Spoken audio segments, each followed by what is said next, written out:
Folks, when we told you the end would be here before you know it, we weren't kidding. We have 2 weeks left of the high school football season in Tennessee, 3 in Southwest Virginia. After that, it's playoffs, and it's do or die every week.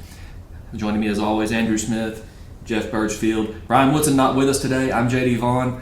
I've got my inner Brian Woodson in here. Roll Tide. Roll Tide. That's all I'll say about that. But we will recap the Week 9 action and get back to Week 10 right after this from Lazy J Farms. Lazy J Farms has been raising the finest cattle and all-natural pork for 3 generations on the family farm in Fall Branch. Their blonde Aquitaine herd offers a leaner, healthier, and more tasteful beef. And the butcher shop is local, farm to table, and 100% authentic. This is the way your grandfather shopped for me, with steaks cut to order, quality assured, and ready to ship to your door. Open Thursday through Saturday on Bloomingdale Road in Kingsport. Come see us.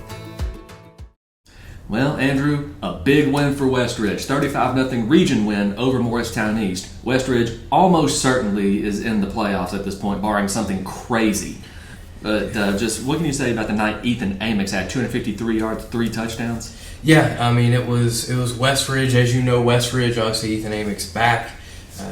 They just had a bye week before that, suspended due to being ejected from the Dobbins-Beck game. When I talked to him after the game, he said, yeah, I had a chip on my shoulder for coming back for this one. Yeah, 253 yards on the ground, 3 rushing scores. He had a couple long touchdowns there. One that was super impressive.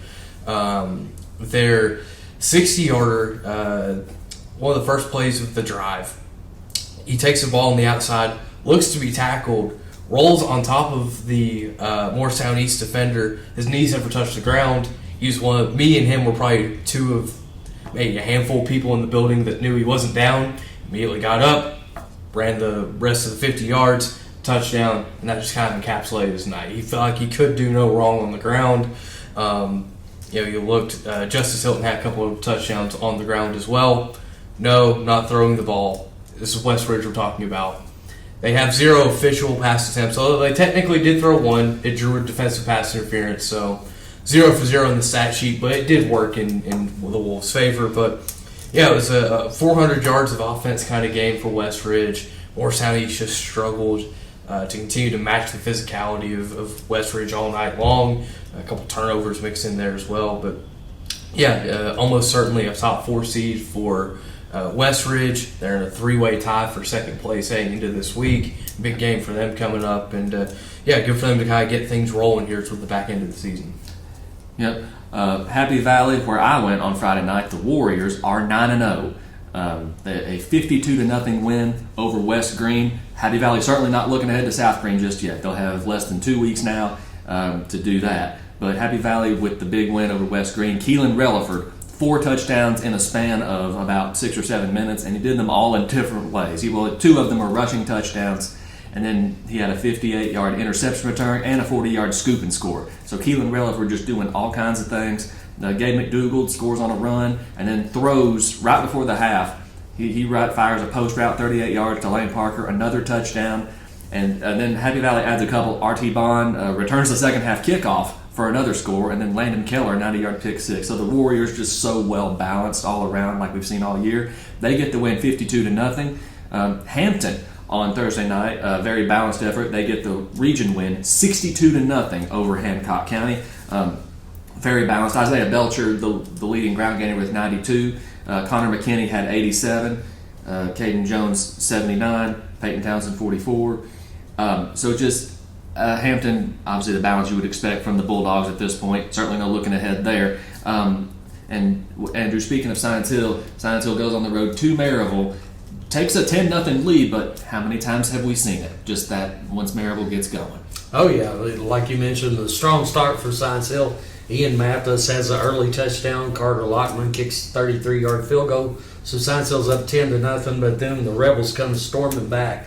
Will Jones, the quarterback from Maryville, has been so efficient all year. And he was again in this game, 14 of 16 passes for 194 yards. He did have an interception, but 3 touchdowns. All to Torrey Beaufort, who the Bearden transfer just had a monster game. He had 7 catches for 133 yards, 2 rushes, 38 yards, ended up 4 touchdowns overall. And like you said, Maryville's back to being, one of the top teams in the state again this year. But, Science Hill's got to take a little bit from that, the fact that they were off to such a strong start, and then Mathis had 11 carries for 57 yards before leaving the game with the leg injury.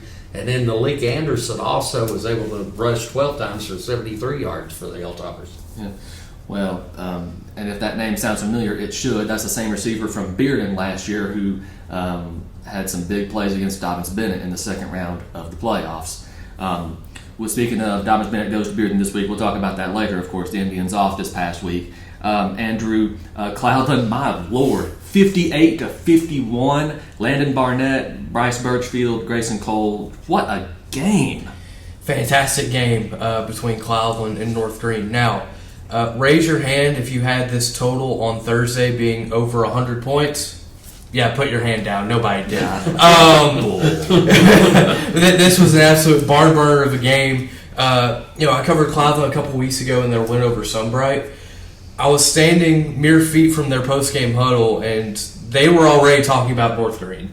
This was a game circled on their calendar. They lost the heartbreaker last year, 24-22.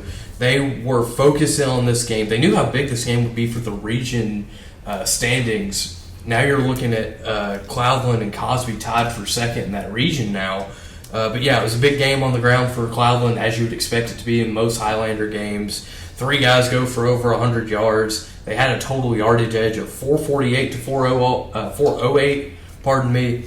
It was just a big game for Cloudland. Thomas Arnell, the Huskies quarterback, had a solid game as well. Ran for just shy of 100, threw for just over 150. So a good game for him, but obviously Cloudland just a little bit better on the offensive side of the ball. Yep, sure thing. Speaking of offense, there was a lot of that in Jonesboro this past week. The battle of the quarterbacks, A.J. Wynn and Landon Jeffers. Landon Jeffers gets the upper hand. Some guy named Lofton Hayes has a career night. Just an unbelievable display of offense there from the Cherokee Chiefs. Yeah, Cherokee doubles up. Crockett 56-28. Like you mentioned, Landon Jeffers, the quarterback, 204 passing yards, 2 touchdowns. Lofton Hayes, 154 of those receiving yards and a touchdown. Then Landon also, like you mentioned, ran for 3 touchdowns. Then Jaden Weston, who's Northeast Tennessee's leading rusher, had 146 yards and 2 touchdowns. He has nearly 1,300 yards for the season. You got Jaden Gonzalez, another talented receiver down there at Cherokee, who had a receiving touchdown. Then Crockett didn't help themselves. They come out big early, sort of like he was talking about Science Hill against Maryville. They take a 13-0 lead with touchdown runs by Sam Casey and A.J. Wynn. But then Crockett has 5 turnovers in the game, so, really ended up hurting themselves in that region matchup. Yeah, I had a coach one time called turnovers, they call them terrible tees, and very much terrible for Crockett in this way, just Pioneers unable to hold on to the ball, and that's been a problem this year for them. Now, Volunteer in Greenville, this one was circled for obvious reasons, but Greenville kind of flexed and reminded everyone it's still cream of the crop. Zayden Anderson especially sets a Greenville single-game receiving record with, I believe it was 254 yards and 4 receiving touchdowns from quarterback Caden Baugh. Former Dobbins-Bennett running back Tegan Begley scored on a 1-yard run in that game. Volunteer erased the shutout late, but just not to be. The Green Devils are still the front runners in that district. And then East Side, Clay Ross and the Titans, and the Twin Springs Titans, they gave it everything they had, but Keldon Hamilton and the East Side rushing attack just too much. Spartans get the win 49-23. They control their own destiny for the Region 1B championship. And don't think for a second that East Side and Twin Springs, East Side Rock Cove, this may be something we see again come playoff time. A couple of our other local teams get wins. Gate City with a shutout win, 42-0 over Lehigh, a big Mountain 7 district win for the Blue Devils. And the other Blue Devils, Unicoi County, on the road at Claiborne, taking care of business in region play, 49-14. Elsewhere around the area, Tennessee High goes down to Sevier County, ties it 7-7 at the half, but Sevier County just pulls away in the second half and wins 35-7. Smoky Bears do now have the inside track to the Region 1 5A championship, to no one's surprise. Daniel Boone goes down to Morristown West. This may have really devastated the Trailblazers' playoff hopes. They go to Morristown West and fall 21-0. Providence Academy on the road at Providence Christian comes up short 49-14 in a conference game, of course. But that's going to wrap up Week 9. We'll be right back and talk about Week 10 right after this from Lazy J Farms. Lazy J Farms has been raising the finest cattle in all-natural pork for 3 generations. Our blonde Aquitaine herd offers a leaner, healthier, and more tasteful beef that ships from our store directly to your freezer. This is the way your grandfather shot for meat, only now we wrap it, seal it, and send it right to your door. We have plenty of options to pick from, and they're all fresh and natural. Just visit our website at lazyjbeef.com and choose your package. We'll get it straight to you.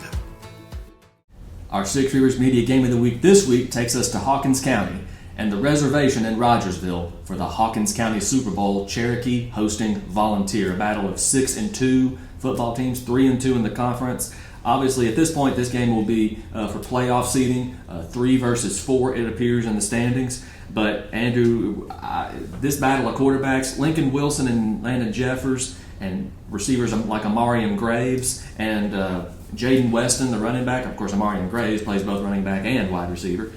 So just what are you looking forward to about this year's edition of the Hawkins County Super Bowl? It means a lot this year. It really does. And I think the thing that I'm looking forward to the most is the fact that it means so much. You know, Volunteers had their struggles the past few years. This game started to kind of lose its luster a little bit, especially outside of Hawkins County. But, man, all eyes are going to be on this matchup. You look, Cherokee's won the last 3. Past couple of years, not super close either. So, really excited to see what Jeremy Wagner brings to this game for Volunteer. And, yeah, you mentioned one of the first things you mentioned, the quarterback battle. I think that's where my eyes go to first. Landon Jeffers, Lincoln Wilson. Landon Jeffers, a guy that's been there, that's done that, senior leader for this Chiefs team. You expect him to be able to be calm, cool, collected. I'm interested to see how Lincoln Wilson does. The youngster, just a sophomore, his first experience in this rivalry, a big game for Volunteer. How does he handle himself?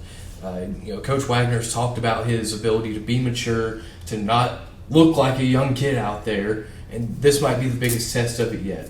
Last week didn't necessarily go his way or Volunteer's way. It's Greenville. It happens to a lot of teams around here.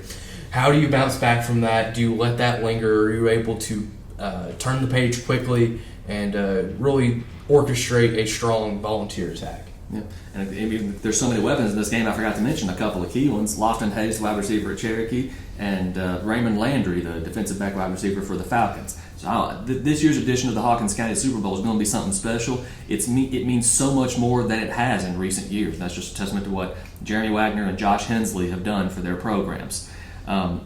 Jeff, Westridge and Science Hill. This is a big game. I mean, they're in a 3-way tie with Jefferson County for second in that conference. So the winner of this game may get a home playoff game if they handle their business. So just a lot at stake here. Yeah, for sure. A couple more 6-2 football teams that have had really good seasons so far. Mentioned earlier about Ethan Amix. He became the first player ever in the short history of Westridge High School to go over 1,000 rushing yards in the season. And then Justice Hilton, the quarterback, he's also one of the leading rushers in the entire area. And then you're talking about running back. We talked about Ian Mathis for Science Hill got hurt with a leg injury last week, but they get Aiden Perry back. He played a few plays at Morristown, was still a little bit sore, but now he should be back and playing in this game. You look at the season so far. Westridge has had some big games. They beat Tennessee High 30-13 to start the season. A good football team there. Then they've lost a close game to Elizabethton, and then the Dobbins-Bennett game didn't go their way. They had a lot of turnovers in that game.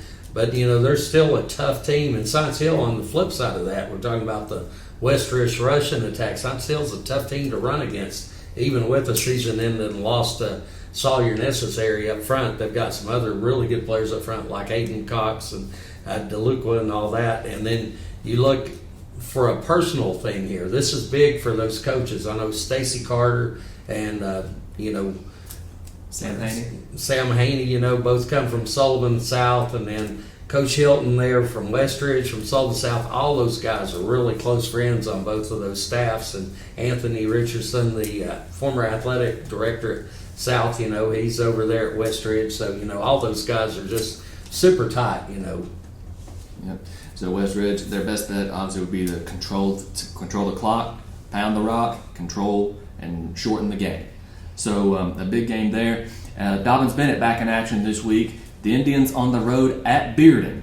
And that I mentioned earlier, that second round playoff win at Kingsport when Bearden came up here and won 26-7. Head coach Joey Christian was ejected. Bearden has not won a game since. But don't expect anyone in Kingsport to feel sorry for the Bulldogs. I can assure you, as we go through the week, it will be said many times. Who has ended our season for the last 3 years? We're going into a game Friday. Quite honestly, I don't know that I can remember, but Dobbins Bennett is going to be their homecoming opponent. I'm sure it's happened in my 23 years, but I don't remember it. I hope the kids do come Friday. I know I've certainly got an edge on me about it. Yeah. It all starts in the run game, though. We got to be able to run the football like we need to, like we have been able to for the last couple of games. We just got to keep building on it. Like I said, we've gotten a few guys back, a few guys healthy, and so we just got to build with that outward from that point on. Well, I'm impressed with the team as a whole. Just how hard we play makes me feel really good. Makes me feel really good about the program and where we are and everything. I mean, the who's matter, but when you play as hard as we do, you're always going to have a chance. Another rivalry this week going down at Daniel Boone, the Musket Bowl. Daniel Boone and David Crockett, both of them trying to stay alive. This may be the last chance for Boone to get in position for the playoffs. Crockett, of course, trying to position itself for a postseason run. So, Jeff, we'll start with you. Just this rivalry goes so far back. I mean, both teams have been on opposite ends of the spectrum before. So, just what do you like about this game? Well, you gotta love this rivalry. Obviously, the two names, has drawn national attention. That's been featured, like in that national rivalry thing that came by a few years ago. And then you've got Crockett won the first ever meeting, like 74-0, and then Boone sort of dominated the rivalry after that.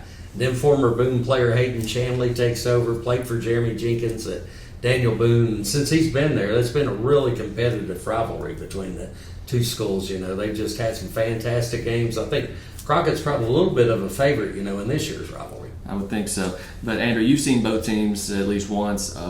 What does Crockett have to do to win? What does Boone have to do to win? I think for Crockett, it's controlling the line of scrimmage. As elementary, as fundamental as that is, I think that's where this game has to be won.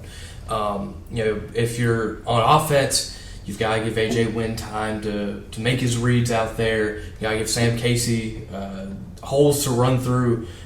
I think Boone has gotten better each week at defending the run, continuing to meet the point of attack. So this is not going to be the same Daniel Boone team that you saw in week 1, week 2, and obviously they're going to be extremely fired up for this game. And on the other side of things, how much Jeremy Jenkins prides his teams on running the football. David Crockett's going to have to set up third and long situations, 3rd and 7, 3rd and 10. And the only way you do that is by stopping the run on early downs. So if you're Crockett, you have to win the line of scrimmage on both sides of the ball. Now, I think if you're Boone, you've got to pop a couple explosive plays, whether it be a turnover, whether it be a long run play or pass, either way. You've got to get explosive plays. That way you're not asking this young offense to drive the length of the field against Crockett. You've got to be able to set yourself up with some short fields or just limit the potential for mistakes for a young offense in a big game like this. Sure thing. Other games happening around the area. Andrew, we'll just continue with you. Unaka on the road at Cloudland. Obviously, the Highlanders will be favored. Hampton on the road at Cosby, the defending Region 1-1A champion. So a couple of big games involving Carter County teams. Hampton game might be a little bigger, more significant. Yeah, I would agree with that. The Hampton-Cosby game has not been played since 2020. Obviously, the teams haven't been in the same region for the past few years, so take it with that. But it's a series that Hampton historically dominates, but this isn't the same old Cosby. This isn't the Cosby team I grew up watching Hampton play. It's a much improved team. You mentioned defending region champions. If you're going to be the champ, you got to beat the champ. And if Hampton's trying to be a region champion, they got to win. And a win would give them at least a share of the region title.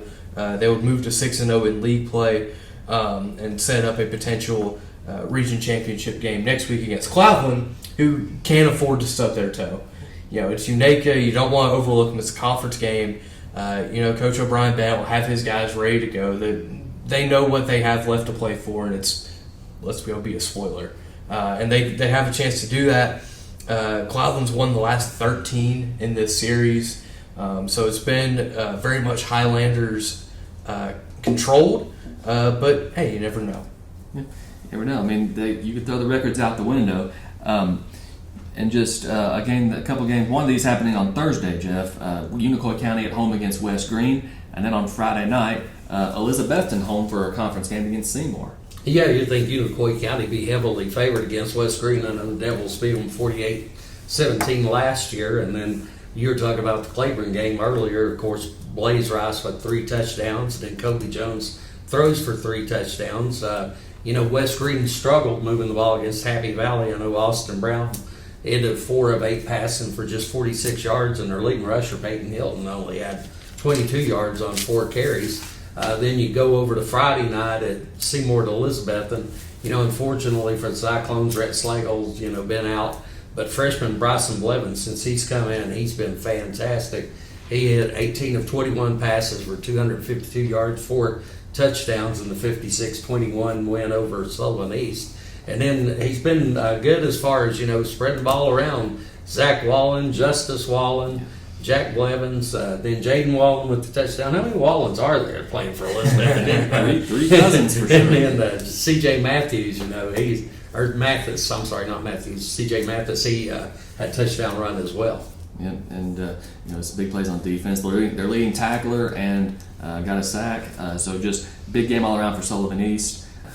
Another conference game for Providence Academy this week. The Knights welcoming Grace Baptist of Chattanooga.